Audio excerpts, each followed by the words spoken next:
আসসালামু আলাইকুম। আজকের বাজার বিশ্লেষণ ইউটিউব চ্যানেলের পক্ষ থেকে আমি জহির আপনাদের সাথে আরও একটি নতুন ভিডিও নিয়ে হাজির হলাম। আজ আলোচনা করব আজকের বাজারের পতন এবং সে সাথে ইন্ডেক্সের সাপোর্ট কোথায় সেটা একটু দেখব। আমরা প্রথমত আমরা দেখি যে আজকের বাজারের অবস্থা কেমন খারাপ ছিল। আজকে 49 পয়েন্ট মাইনাস দিয়ে ডিএসই ইন্ডেক্স ক্লোজ হয়েছে 6357 ক্লোজ হয়েছে, মাইনাস ছিল 49। আর আজকের লেনদেন ছিল 822 কোটি টাকা। দর বেড়েছে মাত্র 37টি কোম্পানি, কমেছে 327টি কোম্পানি, আর অপরিবর্তিত রয়েছে 19টি কোম্পানি।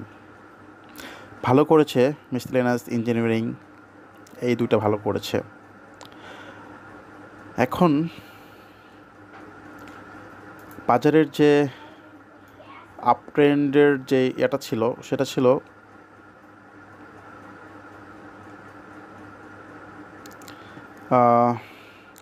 আপাতত সেটা হচ্ছে 6418।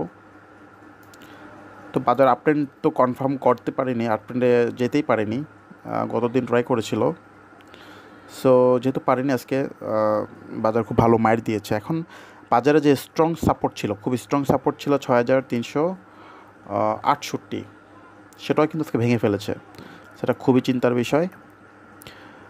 এটা আসলেই আজকে অ্যাটলিস্ট 6370-এর উপরে ক্লোজ রাখলে ভালো হতো, বাট আজকে এটা এই সাপোর্টটা ভেঙে ফেলছে। এখন আমরা যদি সাপোর্ট বের করি, বাজারের পরের সাপোর্ট সেটা হচ্ছে এইখানে, খেয়াল করেন 6261-62 দিকে। সে হিসেবে বাজার কিন্তু মোটামুটি 95 থেকে 100 আরও কমার সুযোগ আছে যদি বাজার কমতে চায়। ঠিক আছে, তেমন আর স্ট্রং কোনো সাপোর্ট নেই 6260-এর দিকে বা 6265-এর দিকে একটা ভালো সাপোর্ট আছে। এখন সেই হিসাবে বাজার আরও মোটামুটি 90-95 হয়তো বা কারেকশন করতে পারে। এখন সাইডলাইনের ব্যাপারটা অনেকেই আসলে এটাকে আপনারা গুরুত্ব দেন না। আজকের হিসাব অনুযায়ী বাজার হয়তো বা সাইডলাইনে থাকার কথা ছিল। আজকের ক্যান্ডেল অনুযায়ী, আজকের সাপোর্ট ভেঙে যাওয়ার অনুযায়ী কি আজকে বাজার কি সাইডলাইনে থাকার কথা ছিল। কারণ সাধারণত আমি যেটা করি, বাজার এই সাপোর্টটা ভেঙে ফেলে আমি সাইডলাইনে যাই, আবার যখন এটার উপরে যায় তখন আমি ইনভেস্ট করি বা আপট্রেন্ডে গেলে ইনভেস্ট করি। এনিওয়ে, আমি গতকালে ভিডিওতে বলেছিলাম যে আপট্রেন্ডে না যাওয়া পর্যন্ত কেউ ইনভেস্ট করবেন না। ঠিক আছে, তো যারা করেনি তারা হয়তো বেঁচে গিয়েছেন, নতুন করে ইনভেস্ট যারা করেননি। এখন আমরা ওয়েট করব যে বাজার আসলে কবে ঘুরে। এখন বাজার একদিন ঘুরলেই যে ঠিক হয়ে যাবে তাও না। এখন যেহেতু বাজার ডাউন ট্রেন্ড, আমরা বাজারের সাপোর্ট দেখব। সাপোর্ট হচ্ছে এইখানে 6261 লেভেল। এখানে বাজার হয়তো বা আসতে পারে।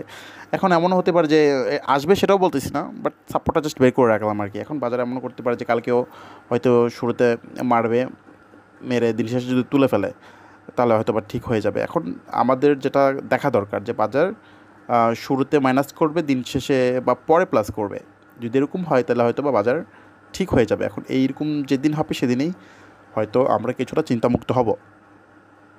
আগামীকালও করতে পারে, তার পরের দিনও করতে পারে, কিন্তু শুরুতে প্লাস হলে পরে মাইর দেওয়ার চান্স বেশি থাকে। বাট শুরুতে মাইনাস থাকলে দিন শেষে ঘুরে যদি যায় বা রিকভারি যদি করে তাহলে হয়তো পরের দিন থেকে বাজার ভালো যাবে। এটা একটু মাথায় রাখবেন।